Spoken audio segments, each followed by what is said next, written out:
It's Jackie Love! Jackie Love 7, God King Garen top lane. Alright, let's get into this. Let's get back into the groove of casting. It hasn't even been that long since the last cast. A few days now. It does feel like it's been a while. But hey, we're gonna get into this game right here with Garen top against Mordekaiser. Kane's gonna be jungling against the Shyvana. Mid lane is gonna be a Diana and Talon matchup. Bot lane is Jinx and Kalista, but both of the supports are decently unique. Let's put it that way. So we're gonna get into it here. Fiddlesticks not so good in lane. His Drain or Bountiful Harvest does very little damage against minions. And if you're maxing that first, you're not so useful. Reap is a better Dark Wind compared to pre-rework Fiddlesticks in the context of dealing damage and being better as a generalist utility tool. But in the context of the support, when you're just using to poke, Reap is way worse. But it doesn't really matter here. Their lane matchup is going to be Kalista Sion. A bound Sion is very scary when you toss him in. And Sion can make some ridiculous early trades happen by just hiding in the brush, holding down Q, and it gets them every time. And you can pretty much take someone from full to half in one fell swoop if you execute it correctly. And the execution ceiling on that is not high at all. So it's going to be a very interesting matchup here. They're going to try to walk into the brush, and it's going to be spotted by the Fiddle immediately. The knockup does come through. Kalista will stab away the effigy, and the Reap comes in. He does start Reap, level 1.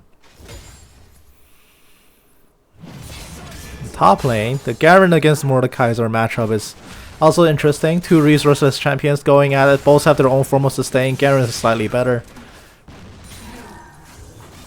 Oh, here comes the Q. It does land on the Jinx. That takes like 200 health away. So huge. The exhaust does go down, and so does the ignite. The Rend from Kalista, but Kalista takes a tower shot, and that's gonna be the Fiddlesticks getting the first blood. The Rend doesn't kill the Jinx. Oh no, and this is disaster. The effigy instantly spots out Sion and flashes out, so that's not really good. It's a distraction tactic, but Kalista is gonna die here. First blood to the Fiddlesticks, and now the Sion might be in some trouble. He has to flash out of there. No summoner for the bot lane support on red team. And this game is off to a disastrous start here for the AD carry Kalista. When you thought you could kill the Jinx, so you overextend for that one extra Ren hit, but tanks a tower instead. Oh man, here comes the sign. He's level 2. He's gonna scream a minion with EQ. That means he doesn't have Soul Furnace. He cannot self-shield if things get hairy for him. Diana is also mid against the Talon. They're just gonna lane it out here. Oblivious to all the terrible stuff that's been happening all over the map. The Kalista Spear doesn't find it either. Mordekaiser, man, he wants some revenge. He just now gets back to lane. He's gonna smack at the Garen. He has lost his TP early on. There's the kill onto the Jinx. Salmon is a fish. That is correct, but also not controversial. I don't know what she's getting at. She's gonna die here to the counter kill. The Rend all-in works this time. Now the scoreline is 2-2. There have been more kills per minute. Sorry, that doesn't sound right if I phrase it like that. Kills per minute is now higher than 1. So far that will mark this League of Legends game as a very bloody one. Now when people die a lot, I got a message on Teams. I'll reply to it later. Now, when people die a lot in the very early game, it does make it so that people don't scale up fast. Like, you lose a lot of farm when you do these early deaths. You either commit TP early, which hampers your ability to make early rotation plays, or you're just out of lane for a really long time. Early kills can mean a lot, especially in patch 10.8, when also the amount of EXP you get from a solo kill has also been increased in the early game as well. So dying in lane, especially for top lane, then again Mordekaiser's death wasn't really a solo kill, but I digress. These deaths are a lot more costly than before. There's another kill onto the Garen. Mordekaiser taking one back for himself. He's now 2-1 compared to the 1-1 on Garen. It has made solo lanes a little bit more snowbally with the changes in patch 10.8. You can very easily die a few times. Well, not even a few times. Die like once. Or maybe twice at the very worst. And you come back to lane and suddenly your opposing laner is like 2.5 levels above you. That's entirely possible now. And it definitely makes it so that playing well in lane matters a lot more. With the TP nerf, TPing back to lane is also exceedingly punishing early. Like 8 minutes? Like, say if you die at 2.5 minutes in. You won't get your teleport back until 9.5 minutes. Herald will have spawned by that time. Like, a team will have killed Herald by that point. More often than not. And losing teleport for that long of a period of time is almost backbreaking. Garen too has used his teleports. There's no teleport on top lane, but here comes Spite, killing off Salmon yet again, getting some sushi for himself.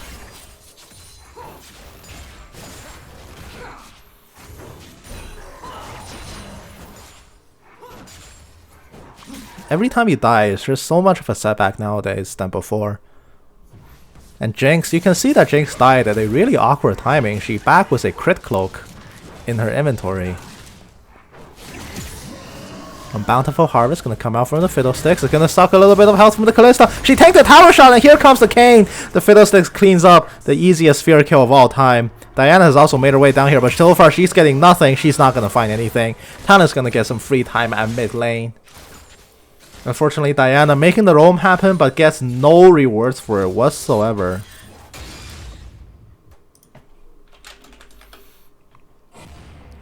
Now the game will just continue from here. Mordekaiser's trading up. He's gotta be very careful here. He's diving. Doesn't want to take any tower shots. He is a level above the Garen. But Garen's got his wave in a pretty nice spot. And here comes the Fiddlesticks trying to clear a ward. He's gonna get caught out here. He does drop a pink with his last dying breath. That's just gonna be killed off. Okay, is he gonna try something here? Oh, he wants it. Oh, it's gonna be smited. Okay. Call it off. That was going to be a blind jump into the pit anyway, so might have been very ill-advised. Talon getting traded on by the Diana. But for the most part, it's no big deal. He still has one charge left on his refill. And he's sitting on a 20 CS lead against the Diana. Pretty impressive. Well, 17, but we round up. Garen's going to try to make something happen here, and the Mordekaiser are gonna pull him back, but he's taking tower shots. That's gonna be a third shot from the tower. He eats 3 tower shots, and that's all of the damage he took during that trade. Has to be careful here. Don't overreach for that Garen. You have the lane pressure, but you don't have to try to overexert yourself.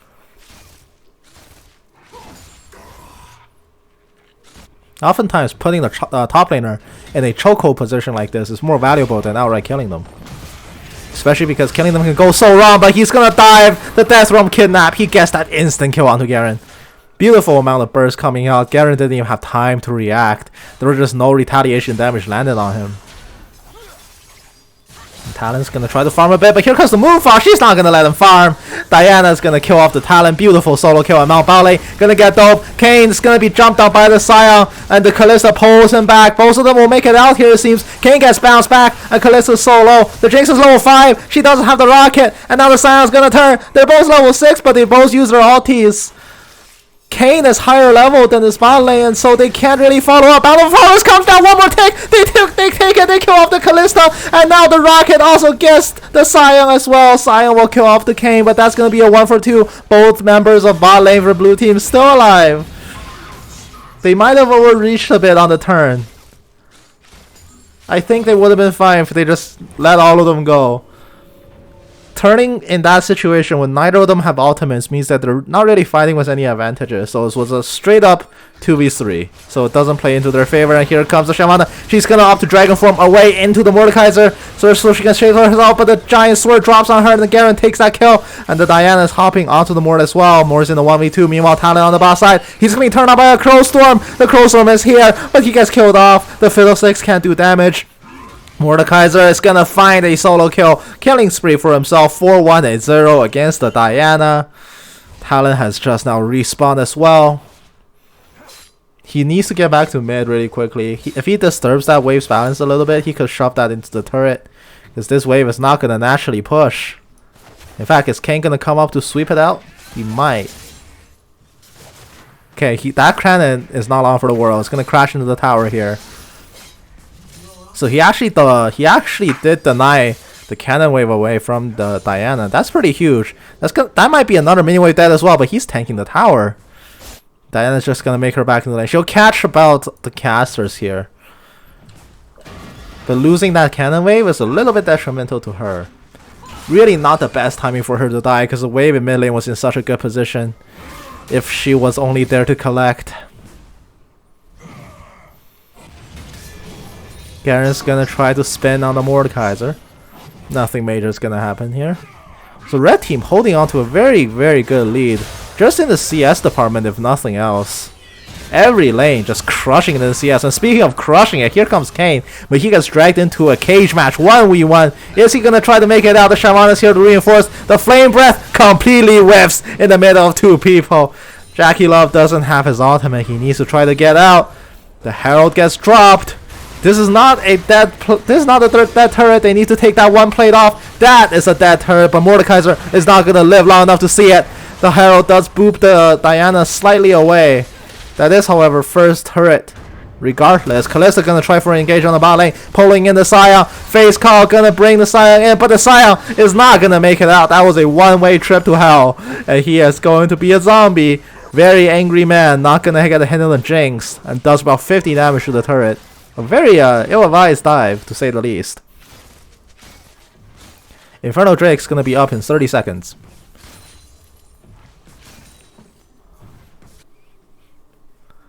It does seem like red team is actually still in a more advantageous position now that top lane has lost their tier 1 tower. Mid lane has also taken the plate. Now it's a very natural rotation from mid lane into Drake. They have mid priority. Bot is okay. They haven't lost that much bot priority to lose the dragon. Diana's going to be caught out by the Talon here, but they're just going to throw skill shots at each other until Talon jumps over the wall and stabs her in the face. But here comes the Moonfall trade, the burst, the ignite, the everything is there, and the Talon is so low. He has to try to hop away, Q onto a minion. One more Q from Diana will do it, but she goes for the exhaust instead. The Rake leaves the Diana at sub 10 health, but she's going to be just fine. She's going to walk her way out. Teleport coming down here from the Mordekaiser. This fight is beginning. The dragon comes in and turns on the team fight.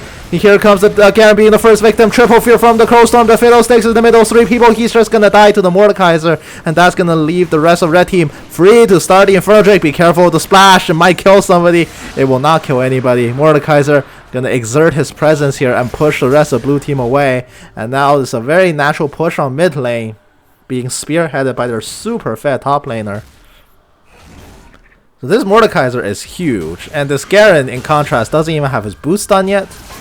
Neither does a Mord, but really, Mord is in a way better position here. He's going to have the Zayas to try to buy some time, but the Red Kane finds him. The knockup gets a shutdown. Mordekaiser greases a little bit too hard for the turret. Doesn't get anything. Drops to an overstay. And Kalista going to try to get some free time as well on the bot turret, but the Jinx Zap is here to slow, so it's the silence. The Sion is going to charge in from behind, but he's going to whiff both of them, so that's not going to be a kill or a fight. The Talon will find the Kane in his own jungle and kill him off, avenging the Mordekaiser. A very easy kill. Oh no, but Jinx saw the red team back. There's gonna be a knockup, and the Kalista pounces out of the bush. 4 spears, 5 spears, 6 spears, and the Ren kills it off. Jinx will die here, and the knockup buys the Kalista some time. She's gonna try to walk away. Bountiful Harvest healing more Fiddlesticks up by so much. That healing skill is insane. He just got like 300 health back. He basically got all his health back. Oh, the Reap and the Terrify. What was the Kalista thinking? You can't win that fight. The shutdown from the Fiddlesticks on Kalista yet again. And here comes the Flame Breath. The ultimate from Talon is going to try to find it, but he's under a tower. He's going to die, but the Flame Breath gets just enough time off to get a 1-for-1 trade.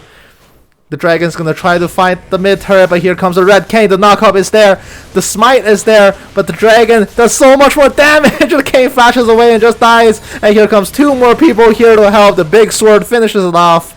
2 for 2 in mid lane and 1 for 1 in bot lane. So a pretty even trade all around the board. But here's the thing. Blue team gets more out of it because they have bounties to collect, whereas red team did not. However, red team still sitting on a very healthy gold lead.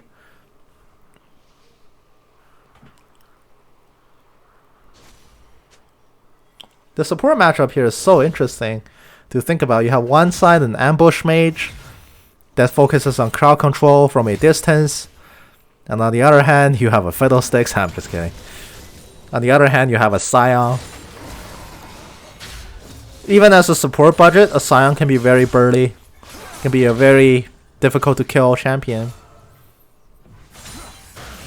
Talon gonna try to trade against the Diana here. He has been pretty over aggressive in some cases thus far, and the Mordekaiser, he's gonna take Jinx on a trip to the Death Realm, but is it gonna be enough here? Scion, perfect timing! Just as she ends the Death Realm, he knocks her up into the air, and the Talon is here as well. This is gonna be a 4v2. Kane's not long for his world. He will collect his 6th death. In fact, that scoreline is abysmal, especially on a jungler. And the Garen's gonna finally set on his life goal of working on that top turret, but is it gonna be enough here?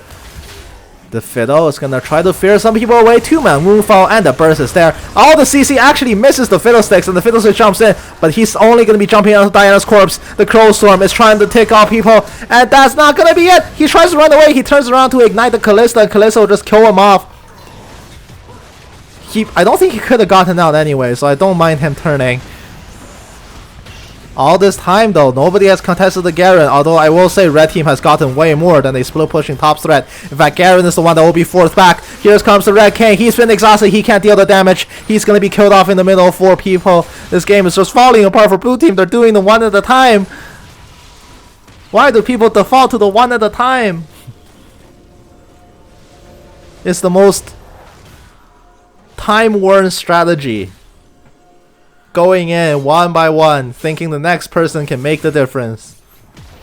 Tried and true. Well, tried and false, I suppose. The strategy as old as time itself.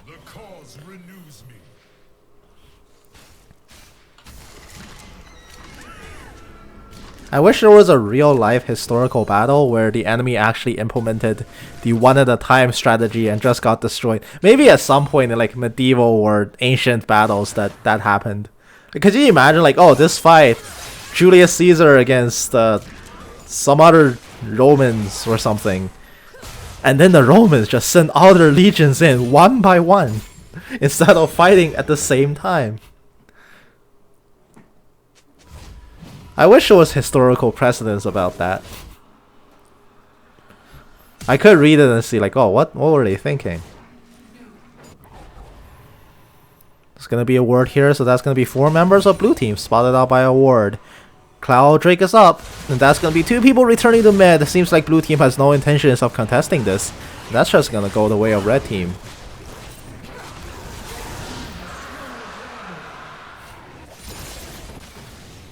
There you go. Red team gets another one. One more will put them to Cloud's soul. Granted, not the best, strongest soul in the game or anything. Oh my god. Jinx just stands no chance in that cage. Not the best soul of all time, but it definitely is immensely helpful for red team's team composition. I will never bash movement speed. Movement speed is such an amazing attribute to have. I welcome Cloud's soul with open arms every time. Now this game quickly going very southward for blue team, and here comes the dragon. She's gonna catch out the Garen. Garen doesn't even have the damage. He went the Black Cleaver build because he's so behind. That also means he can't do jack, and he's sending on Berserker Greaves. All the CC hitting him hard and fast. Then again, Murktries wouldn't have reduced any of that CC, but I digress. Talon's gonna be split pushing bot. There's just pressure being laid on blue team space all over the place. They're gonna try to turn for Baron, which is not even Baron yet. It's mini Baron. It's 19.5 minutes in. They have 30 seconds to kill it, and it seems like they're gonna get it. Talon's gonna force an engage onto the Fiddlesticks. Fiddlesticks will take down, and the Jinx rocket following him. The zap not gonna connect. They send 4 people to fight the Talon, but little do they know they're walking into a teleport. Here comes the Mordekaiser. He's so scary. He doesn't have the death realm though. He's gonna ward the brush and find Diana prancing left and right, doing nothing with her time. The Jinx is shooting away, and here comes the pinch. She's gonna flash away from the Mordekaiser claw. She's gonna be just fine here. And the Kayn, shadow form, red form. He's running in. He's angry. He finds one knockup, but here comes the Talon. He leaps over the tower debris. Where is the rest of red team? They have been resetting this whole time. And Shyvana has deployed the Herald. It's gonna force a charge onto that tower. Doesn't get it. Diana's gonna hit the eye once, but it's not enough to kill the Herald outright. Shyvana will kill off the Kayn. That's gonna be his 8th death of this game. Will he ever find another kill again before this game ends? Time will tell. But the rest of red team arriving in force, and this is gonna be a 5v4 inside blue team's own base. They don't have their jungler, but then again, when have they ever had their jungler this game? The Garen is gonna jump in onto the Sion. Kalista's gonna shove 2 spears into him, and he's gonna back off. Here comes the flash. That's Rum engage onto the Jinx. Jinx does not have the QSS. She barely has 1 item done. She first item RFC. I don't know if she's scared or anything, but that's not the first item you should buy on the Jinx. That's like 3rd or 4th. The face call gonna try find the knockout. The Kayn comes back just to die again. He's gonna pop out in the waiting arms of 4 people of red team and just die on the ground. This is gonna be an over 10,000 gold lead. 21 minutes in. Red team's gonna lay siege to the 2nd blue inhibitor. That is gonna be mid and bot in shambles. Shyvana's gonna dragon form yet again, sending out flame breath, chunking out so many people, turning their homeland into ash and brimstone. Another fire breath lands. Blue team just can't find the window. They need one last desperate fight. Phaedos gonna start it off as a crow storm, but here comes a knockup. There's no Zions. He can't get it off in time. Garen's also gonna die. His big sword doesn't even collapse in time. Blaze Shadow gonna try to run forward. Not gonna be enough. That's gonna be blue team surrendering. They have had enough in this game, and they're all out of there.